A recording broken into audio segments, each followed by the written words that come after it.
YouTube, welcome to Big Rock Adventures. My name is Ian, and today we're going to look at the 2020 Adventure Bike Ultimate Buyer's Guide. So I put a lot of work into preparing this comparison for you guys. We're lucky to have so many choices in the adventure bike market these days. I mean, the adventure bike movement has really taken off in a big way, and it's really benefiting us as riders. So there are a ton of reviews on YouTube of different bikes, everything from the average Joe taking his bike for a ride and doing a vlog to professional journalists, right? But so what I wanted to do for you guys is put all the 2020 bikes side by side, look at the specifications, figure out what makes them different, give you guys some actual data to choose between the bikes. I know that the specifications are not everything, but they do matter. Today we're going to decipher the specs. We're going to look at everything from the weight to the seat height to the ground clearance, the suspension travel, and so many more things. We're going to find out how the bikes compare and what do the specs really mean for you as a rider, and how should you guide your purchase decision. For instance, which bikes are going to be the best off-road, which are going to be the best on the street, which have the most torque, which have the most power. We're going to look at power to weight ratio. We're going to do all that stuff. So my hope is that this will give you guys and girls out there kind of an objective way to compare these motorcycles, because there's so many choices. So I've chosen 18 of the most popular adventure bikes for 2020. I've tried to use the very latest model, even if they're just coming out on the market this year. So my criteria today is multi-cylinder bikes. We're going to do single-cylinder bikes in another video, so stay tuned for that. The other criteria today is that these bikes have to have at least some off-road ability, right? So I've tried to be pretty generous in applying that criteria, so I put in the Vstroms and the CB500Xs and the Moto Guzzi and things like that, because I didn't want to offend anyone and I wanted to try to be inclusive about how many bikes I included here. So here are the 18 bikes that I chose for this comparison. I'm going to run through them real quick, and I'm going to put a picture up here, and then we're going to jump right in to get started and see what makes these bikes different. So we've got the BMW F850GS Adventure. We've got the standard BMW F850GS. We've got the Yamaha Tenere 1200. We've got the Moto Guzzi V85 TT. We've got the Honda CB500X. We've got the Yamaha Tenere 700 or T7, which is coming to the States, but I know is out worldwide. We've got the Africa Twins, two versions. We've got the Adventure Sport and the standard Africa Twin. There are differences. We've got the 790R Adventure from KTM, and we've got their 790S Adventure. We've got from BMW, we've got the R1250GS Adventure and the standard R1250GS. Another KTM we have is the 1290 Super Adventure R. We've got from Suzuki, the Vstrom 1050 XT, which is a brand new model. We've got from Ducati entering the fray with the 1260, with the Multistrada 1260 Enduro. From Triumph, we have the Triumph Tiger 900 Rally Pro and the Tiger 1200 XCA. So those are the 18 bikes. And let's talk about the specifications. So getting to the specifications just real quick, we're going to jump into each of these areas and we're going to talk about why these things matter for you as a rider. But here are the specs I really wanted to look at. And from what I could see out there on the internet, no other reviewer has done a comparison like this where you can see everything at once. So I'm putting this up here. This is a spreadsheet that I've been working on, and I chose about 8 or 9 specs that I think are really critical to us as riders. So just real quick, we've got the price, which is the base price in US dollars, and remember, base price. We've got the wet weight. So I tried to do dry weight and wet weight, but I found it was very difficult to get accurate weights for the bikes out there. I was able to find wet weights for just about everything, and wet means fuel, oil, battery, things like that. Without the rider and without luggage. A dry weight would be a bike without oil, gas, battery, things like that, but those weights were not able to be found for everything, so I'm going only with wet weight here. Fully fueled up. I've got ground clearance in inches. I've got suspension travel. So what I did for suspension travel was I took the average of the front and rear suspension travel. So instead of giving you more data and another column, I just figured, well, we'll just average out the two. On most bikes, they're either the same travel front and rear or they're very, very close. So I took the average of the front and rear travel. I've got the seat height listed here, although we're not going to go into detail on that because I found they're all pretty similar between 33 and 35, although the spreadsheet's here if you care about that. Fuel capacity in US gallons is something we're going to look at. I've got horsepower. We've got torque in pound-feet of torque. I've got the peak torque RPM listed here on the spreadsheet, although we're not going to go into that. We've got the power-to-weight ratio. That's really important, and we're going to get to that one. And then we've got the steering rake angle in degrees, and we're going to talk about why that's important. So without further ado, let's jump in here and get started. So price, so this is a big one, right? I mean, it'd be great if we could just go out and afford whatever we want, but we're human beings and we have limitations. So looking at these base prices, a few things I want to talk about here. BMW in particular is really guilty of putting a base price out there to list on the internet or whatever, but if you go to a dealer, the bikes that they actually have that they've ordered in, they have a bunch of option packages which drive the price up sometimes 10-20%. So BMW is cheating a little bit in this game because their base price is a little bit artificially low, and you're very unlikely to find a base motorcycle for the GSs. And most of the other bikes, for the most part, come with all their standard equipment for this price. Now, there's a few exceptions to that. So another thing about price is that purchase price is one thing, and it's important, I get it. But you also have to think about what is the cost to own of the motorcycle. The cost to own is actually going to be your depreciation, your maintenance, repairs, insurance, things like that. So let's say you have a bike that's kind of on the more expensive end, but let's say it's hold its value really, really well. BMWs have been pretty famous for this. In the car world, you might think of something like a Tacoma, right? You look at a one-year-old Tacoma pretty much costs the same as a brand new one. So what is the cost to own? It's a lot less than something that depreciates. So just keep that in mind. Okay, this is a really big one for us as adventure bike riders. So, you know, we like to ride out in places that are remote, that are far from civilization. Sometimes we ride by ourselves. And weight is important because not only does it affect how the bike handles and how it feels, but the problem or the challenge with weight is that if you drop your bike multiple times in the middle of nowhere without help, maybe you can pick it up 3, 4, or 5 times.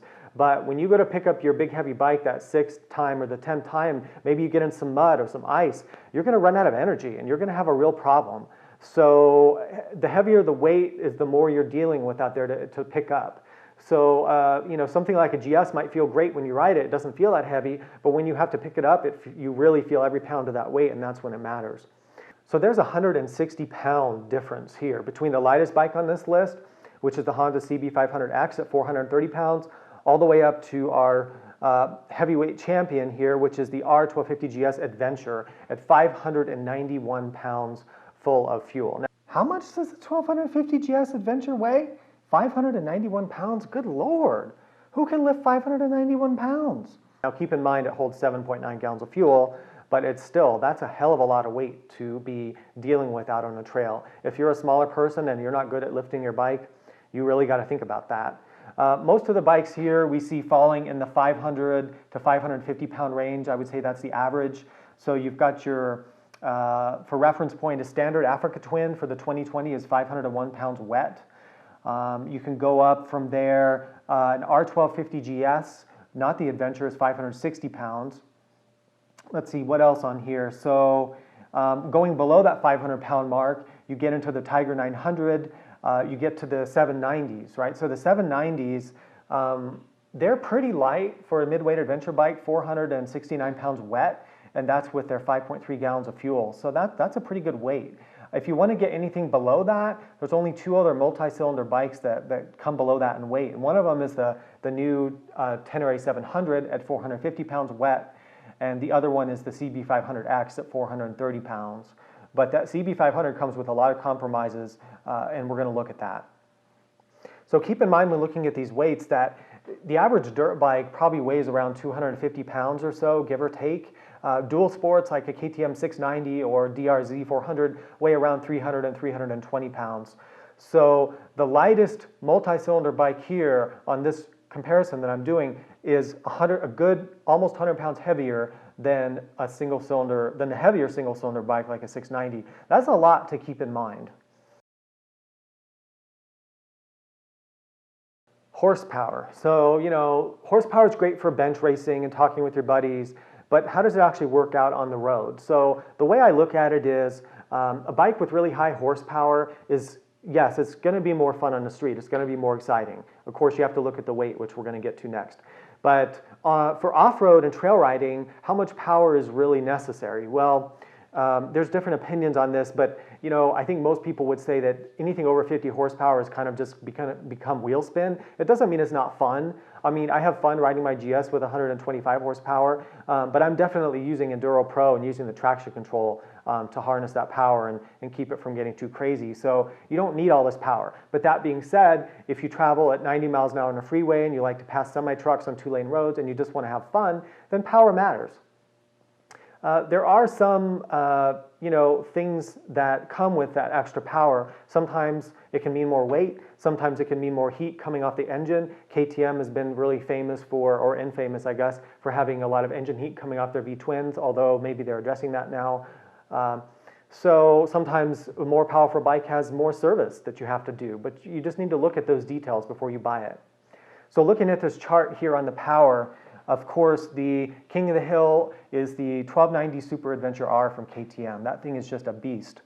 And then just on its heels at 158 horsepower is the Ducati Multistrada 1260 Enduro. And then third place, bronze medal, is the Tiger 1200 XCA at 141. And then you've got your GSs. The 1250s come in at 136. That was a nice bump from the 1200s the year before, which had 125, like my personal bike. You've got the 1090 at 125 horsepower, Super Tenere at 110, and then you have a lot of bikes around the 100 mark. So your Africa Twins are right around 100. Your 790s are in the 94, 95 horsepower range. The F850s are a little disappointing, I guess, only at 90 horsepower. Then the lowest three bikes are your Moto Guzzi V85 at 80, the Tenere 700 at 72, and the CB500 way down there at 50 horsepower.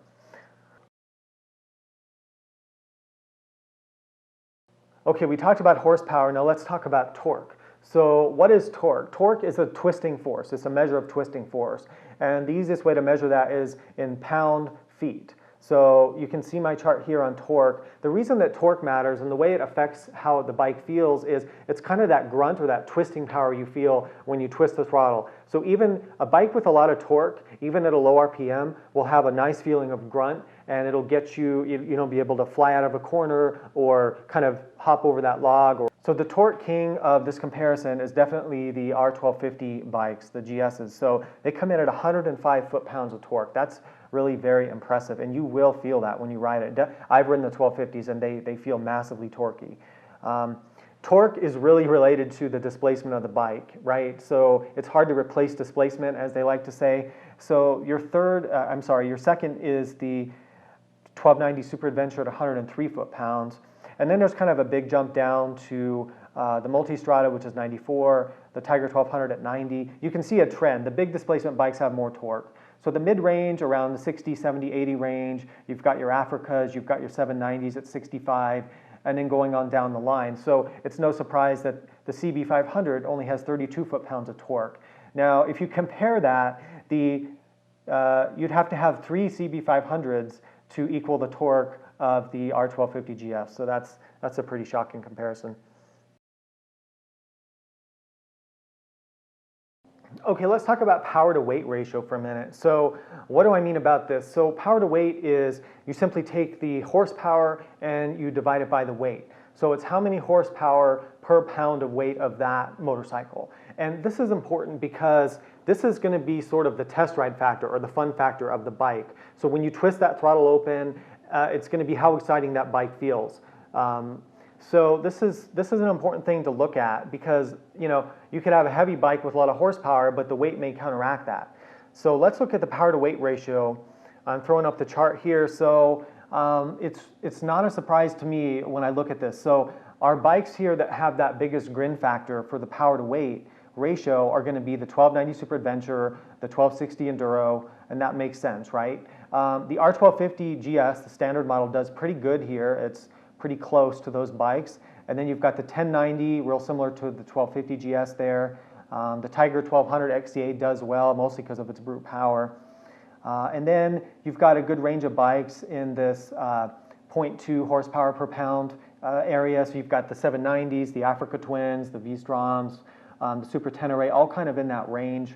And then it drops off a little bit. So I'm a little disappointed to see like the F850GSs kind of drop off here. The 850GS Adventure 0.167 horsepower per pound. So, you know, that's to give you a reference point, that's about half of what the 1290 Super Adventure R has. I'm not saying it's a bad bike, but you're going to feel that difference. The Tenere 700 at 0.16, but I mean, we have to give that one kind of a pass because we know that's trying to be an affordable, all-around adventure bike, almost like a modern-day KLR with more power, right? And the price is amazing. The Moto Guzzi is pretty low, and then of course your CB500. The smaller displacement bikes kind of are at a disadvantage because when you think about it, putting that smaller engine in, yeah, the bike is a little bit lighter, but it's not way lighter. So a CB500 or the Tenere 700 is still fairly heavy, but when you lose all that power, your power to weight ratio takes a big hit.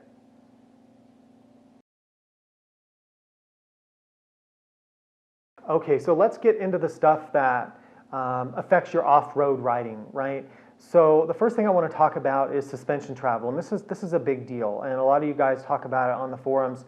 So a few caveats about the travel.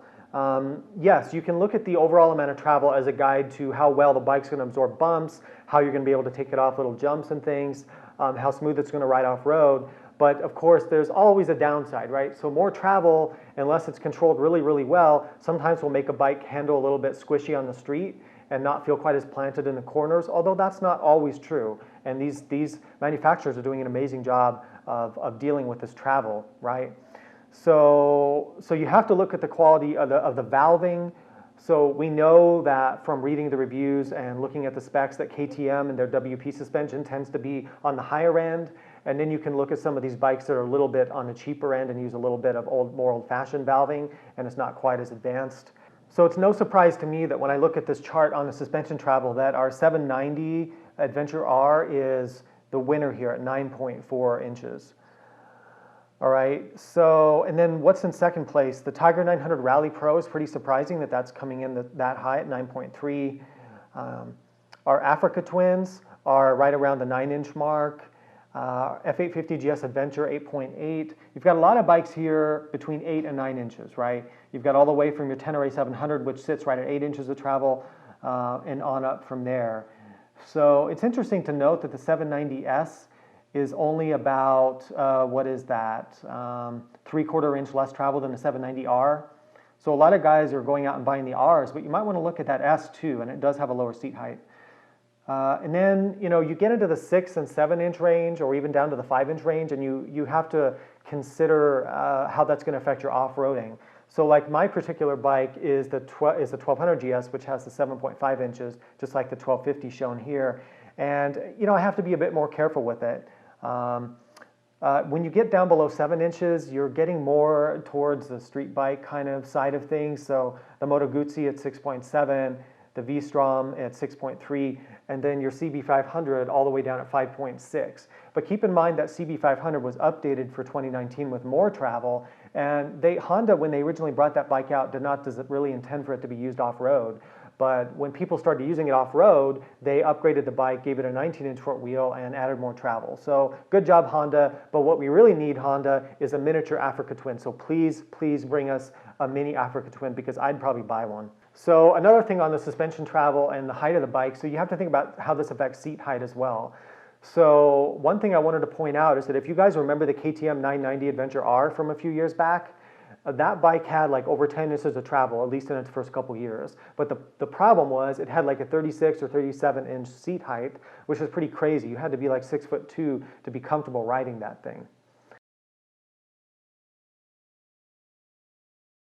Okay, ground clearance. So this is important too because if you're riding on the trail, you know, you need to be able to clear rocks, you need to be able to clear ruts, get over logs, things like that. So there's a big difference here in ground clearance between these bikes. So at the lower end of the spectrum, you've got your Vstrom at only 6.5. That's a massive difference looking at that, and the best bike here, which again is your 790R, 10.4. Now 10.4 inches of ground clearance, that's almost dirt bike levels of ground clearance, so I'm really impressed that KTM was able to do that. They've done really good packaging with that parallel twin engine. And then you've got a lot of bikes that fall in the 9 to 10 inch range, which is very, very strong, very good ground clearance. So everything from 790S through your Africa Twins, your 1090 Adventure, even the 1290 Super Adventure has 9.8, so that's pretty good. Bikes in the 8-inch range are still decent off-road, still pretty good clearance. You've got your Tiger 1200s, your Super Teneres, Tiger 900. I'm kind of surprised that the Tiger 900 is only 8.5. I thought they would do better than that. And then, you know, once you get below 7 or down towards 6 inches of travel, you got to start being careful with that. That's going to scrape quite a bit on things. So you better have a good skid plate on any of these bikes, but especially those. So your CB500, actually I was impressed that the CB500X has as much as it does, a 7.1. That has more than the Multistrada Enduro or the Vstrom. So that's pretty impressive. Good job Honda on that. Okay, here's a thing that doesn't get talked about quite as much in these reviews, which is the rake angle of the suspension. So the rake angle of the suspension basically is the angle between a 90-degree line straight down, up and down, and how the forks are angled like this.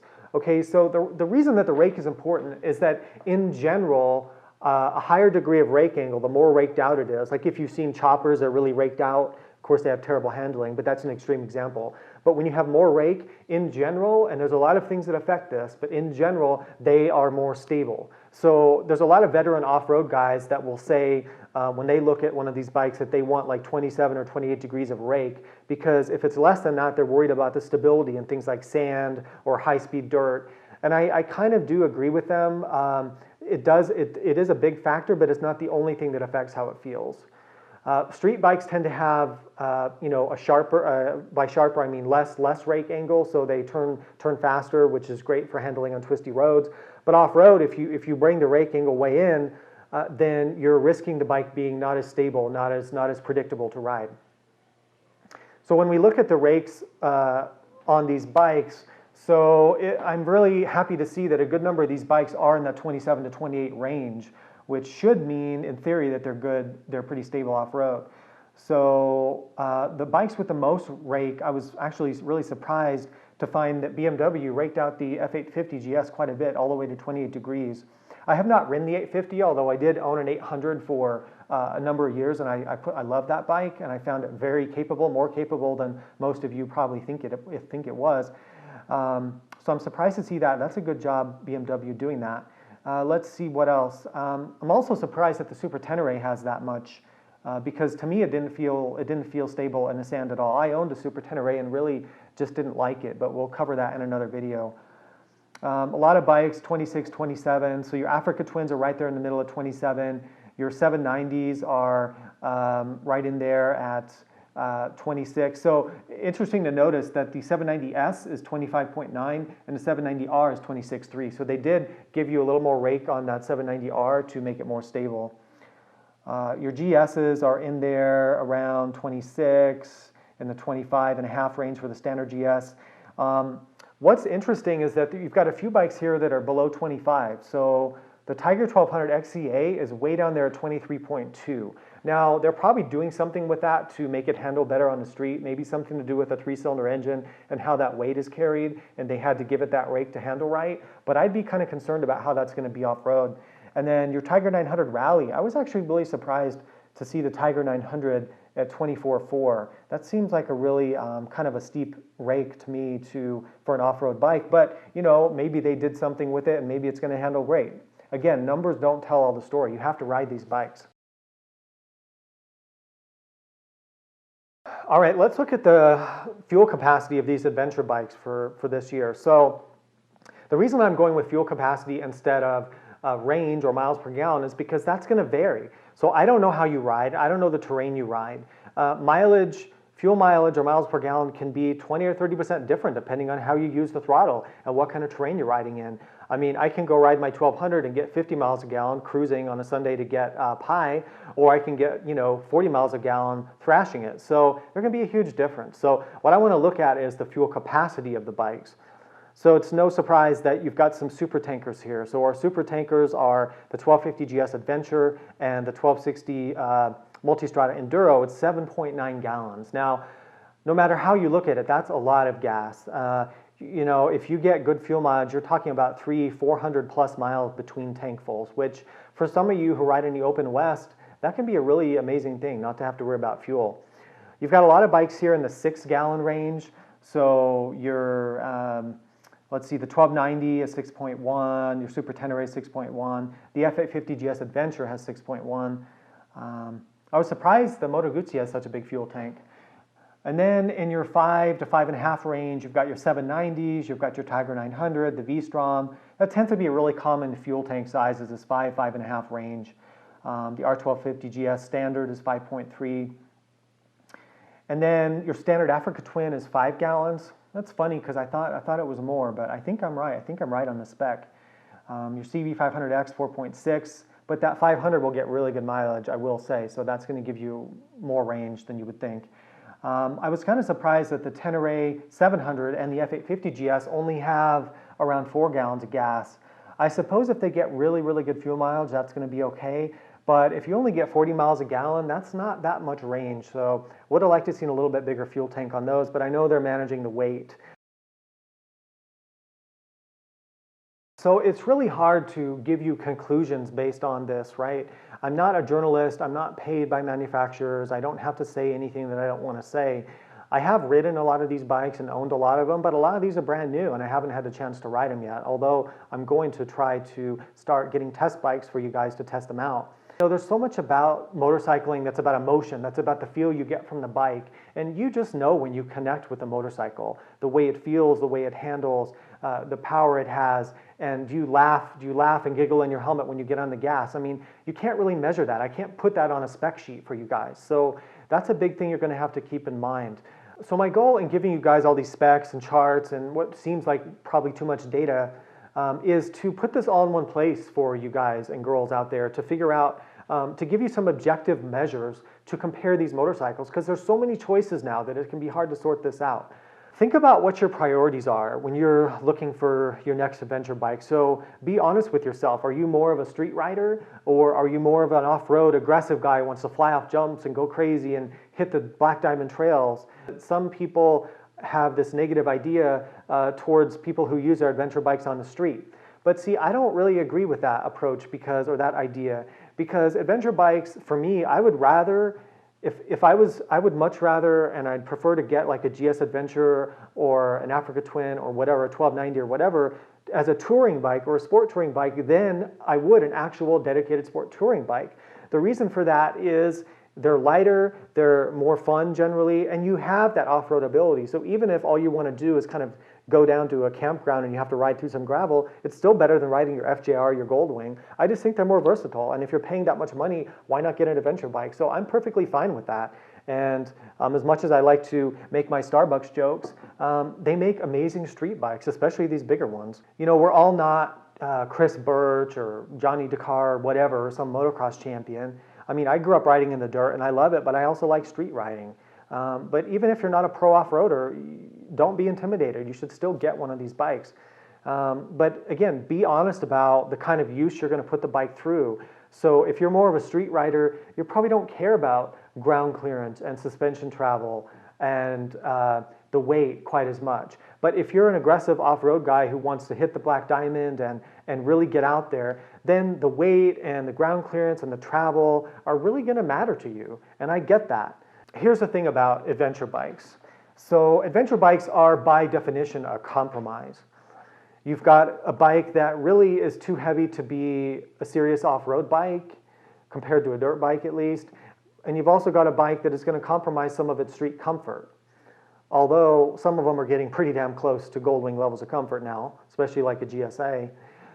But they're a compromise in their nature. So don't expect to have a unicorn. So we know, we've talked about unicorns in my previous videos, and I think what I find more and more every year is that the unicorn is never going to exist, because an adventure bike is designed for off-road touring. It's designed to travel, to get you to your destination, and then be able to ride at your destination as well without taking the bike in a truck.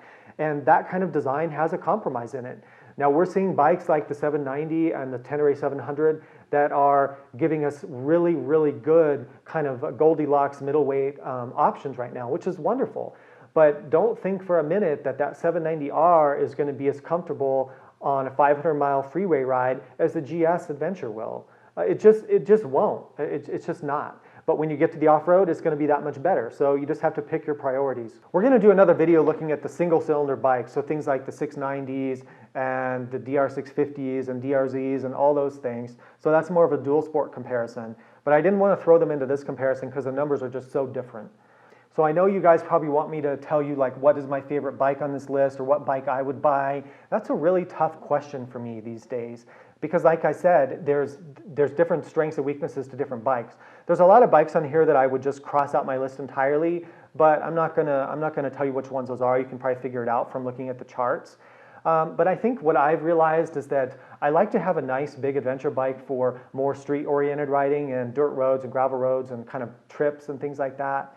But then I want to have a lighter weight dual sport bike for off-road, because even these lightest adventure bikes like a 790, a 790 at 470 pounds plus your luggage and gear and tools, it's going to be over 500 pounds. Do I really want to take that on single track or a gnarly trail? I mean, you can, and there's guys that do it, but that's a little bit sketchy. I'd still want to have a smaller bike. But then when I do my street rides or my long trips, I like that 1250GS, or I like that Big Tiger or whatever it is. So it's hard to just have one bike. But if I did have to pick just one bike from this list, I think there's a few choices that come to mind for me that stand out from the specs and from what I know about riding some of them. The Africa Twin is still really high on the list for me because it represents a great value. You've got the Honda reliability baked in, or perceived reliability at least. It's got really nice specs on paper. For 2020, they've added a lot of great features which it really lacked if you've watched my other videos. You've got cruise control now. You've got, they've fixed the suspension problems from what I've heard. They've got a better dash. They made it a little bit lighter, so that's pretty attractive to me. And I do have to admit that I really am curious about the 790s. So I watched Brett's over at Motortrack's review of the 790, and he actually tested the 790S. And you should go watch that review if you haven't. But that was pretty eye-opening to me how much he liked that bike, because I trust his judgment. So that's something. And if I was looking more at an off-road focused adventure bike, I'd have to look really hard. Like I said, the 790's there, but also at that new Yamaha 700 Tenere. I know a lot of people are looking at that as being the unicorn, and it's pretty good. It's pretty lightweight for an adventure bike. It doesn't have a lot of extra crap on it. Now, for myself, I like the electronics and things, and it doesn't have that, which is kind of a bummer for me. I still might get one though, because for me it would be like replacing a KLR or something along those lines, right? A modern day version of that. And the price of that 700 Tenere, you just can't, I mean, under $10,000 for a twin cylinder adventure bike, that's really good. That's less than half the price of a new GS. Hello, what? Who is this? The stock market crashed. I told you, buy low and sell high. I gotta make my GS payment over here. I gotta buy coffee, I gotta buy more fog lights for my bike. People would just subscribe to my channel and like my videos. Maybe I'd actually make some money off this thing. Well, you know what? You're fired.